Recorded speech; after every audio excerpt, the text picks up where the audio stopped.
What is up guys, it's your boy Solheim here, back with another World of Warcraft video for the War Within, and today we are finally talking about player housing in World of Warcraft. And this is something I am very happy about, as I've been talking about player housing for quite a while, both to my friends and also online as well. I actually have a really old video about player housing in World of Warcraft that we are going to take a look at a little bit later. Now, first off, we actually have the announcement of player housing in World of Warcraft as a kind of teaser at the end of the Warcraft Direct that was a couple of days ago. Now in that one we basically have some screenshots here from what was played, but it was basically a 10-15 seconds clip really hinting towards and showcasing what a player housing environment would be like. Now based on this we have the actual video over here as well. We have the ending screen, home sweet home, and we have a person stepping into a house that is supposed to be player housing, and in this video we also got to see this wall, which gives us it gives us some indications of what you might be able to see in this player house. Now taking a look at this picture really fast before we move on, we have the picture of an Onyxia head, which is kind of like a trophy, or a boss trophy, a statue of Onyxia's head basically, that we don't have in the game at the moment I believe.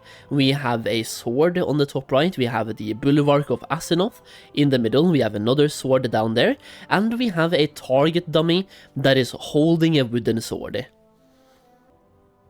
Now first off, I've been talking about player housing for quite a while. If you go to YouTube, you search up Solheim WoW player housing, this video from over 4 years ago shows up, and it's player housing in World of Warcraft, made by me.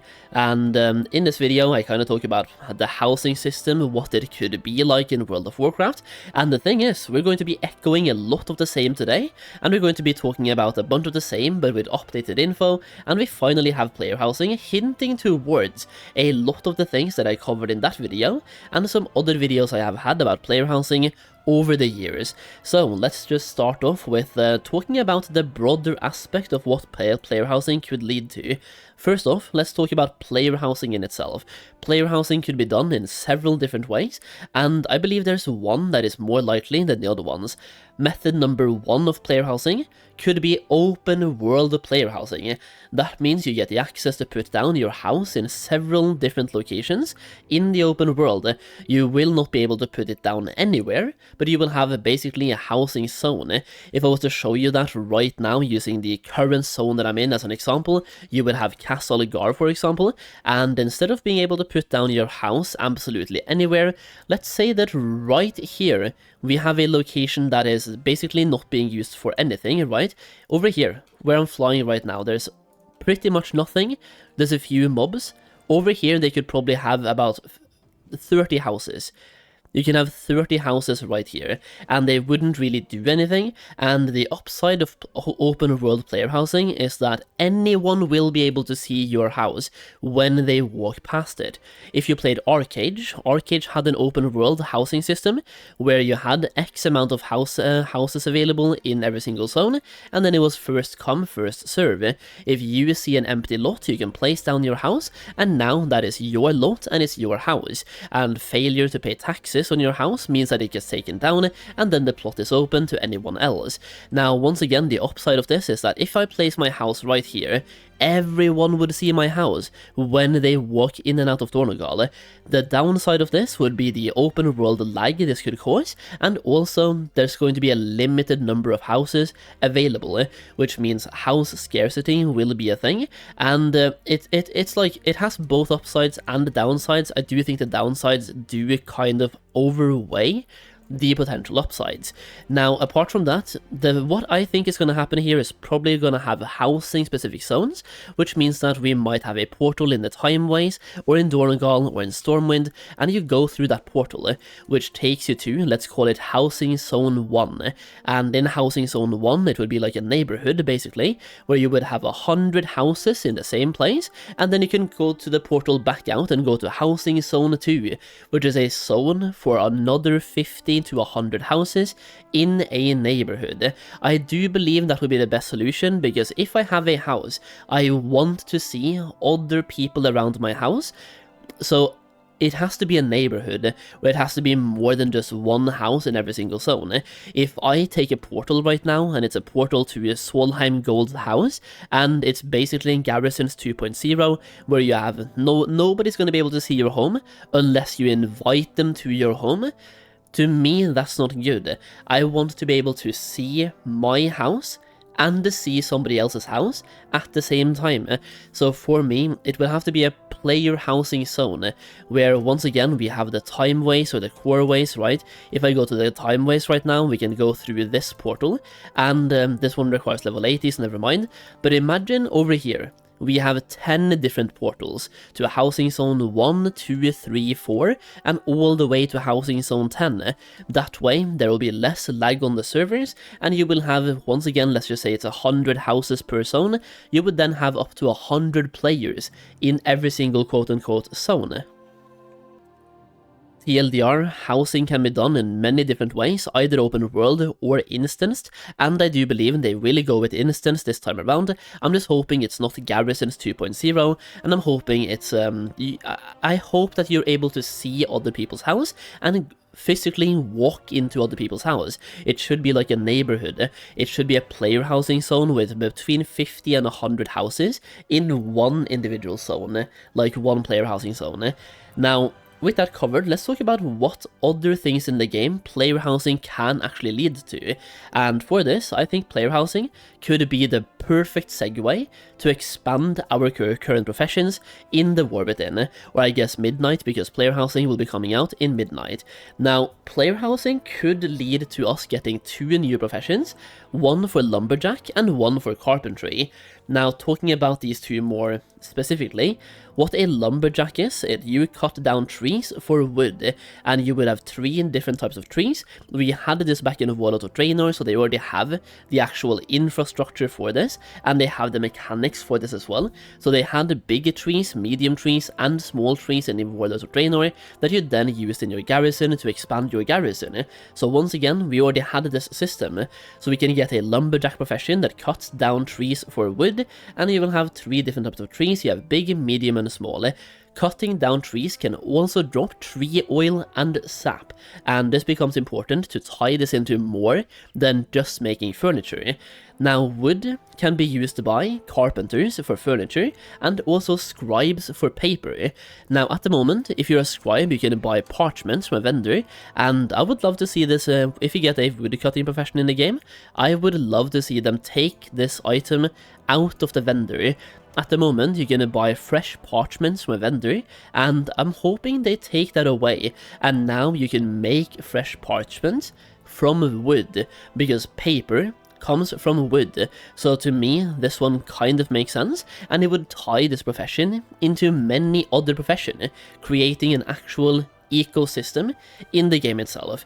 Now, the tree oil and the sap can be used by number 1, alchemist for potions and flasks, number 2, first aid, and number 3, cooking.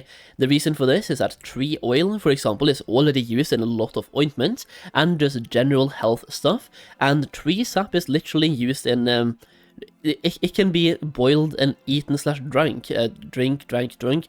Yeah, it can be like basically consumed, and people do so for different vitamins or vitamins. So this kind of makes sense to me. Let me know your thoughts in the comments down below, but to me this kind of makes sense.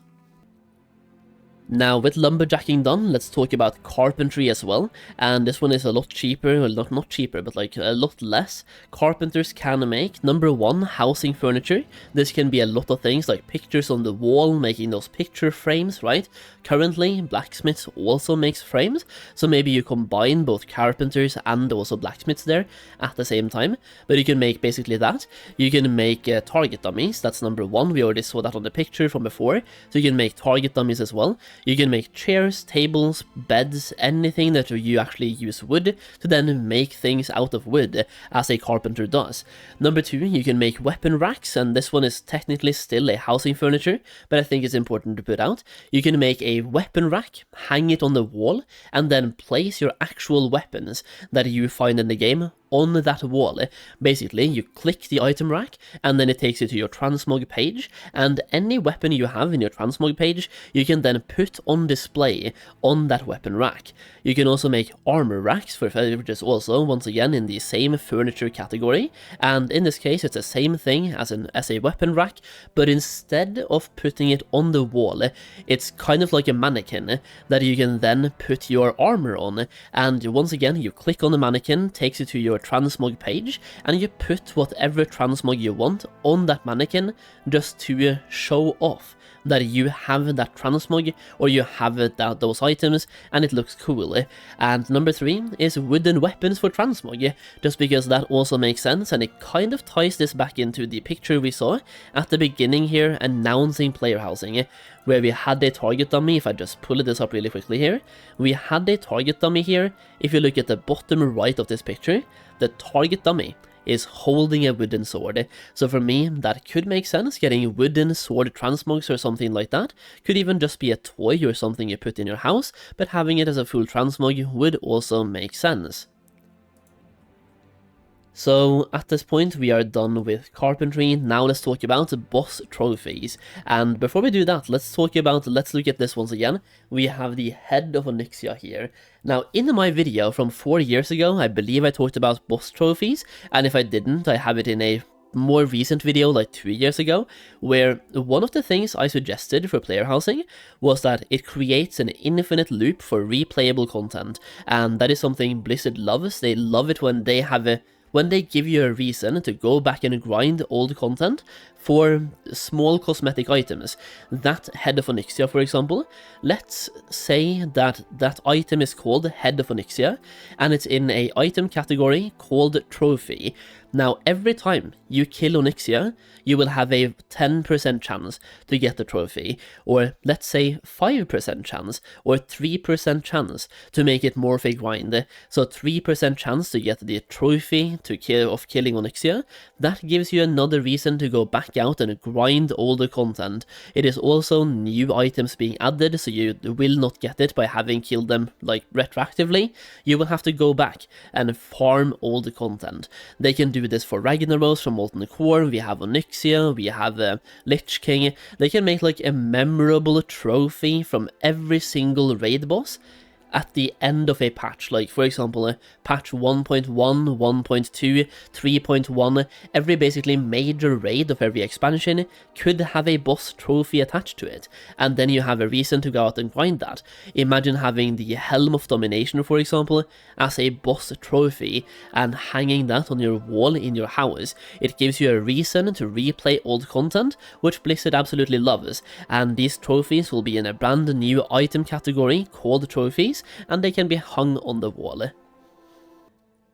So yeah, that's kind of just my very quick takes on player housing, and the 2 brand new professions, which would be lumberjack and also carpentry. Could have different names of course, but they kind of tell you what they do. Just one for wood cutting and one for wood carving, basically. One profession that is a gathering profession, and one that is a crafting profession. And we are tying the gathering profession, the wood cutting here with the lumberjacking, not only into carpeting, but we're using the tree oil and sap to tie it into other aspects of the game as well, to make it make sense. For example, once again, the tree oil and sap being used by alchemists, first aid and cooking, giving this profession a lot more viability.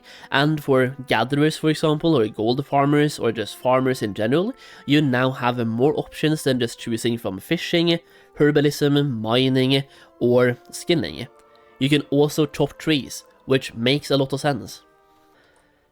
Either way, that's basically what I have for you today, so at this point, if you want to make more gold in the War Within as well, check out my gold making guide through the link down below, where we are cooking some updates for patch 11.0.7, and for 11.1, we have a bunch of good ways to make gold. We're talking about how to spend your knowledge points and concentration to make a bunch of gold that way. We're talking about solo content, group content, and just in general optimizing your methods of making gold in the War Within. I am doing whatever I can to help you make as as much gold as possible in this expansion.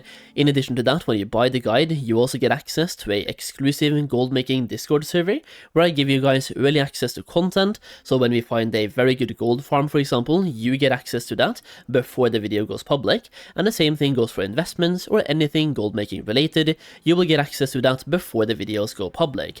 So check it out, the link is down below, and let me know your thoughts on player housing in the comments. I would love to hear absolutely everything you have to say, and thank you for watching. I really do appreciate it. I'll see you again in the next video very soon.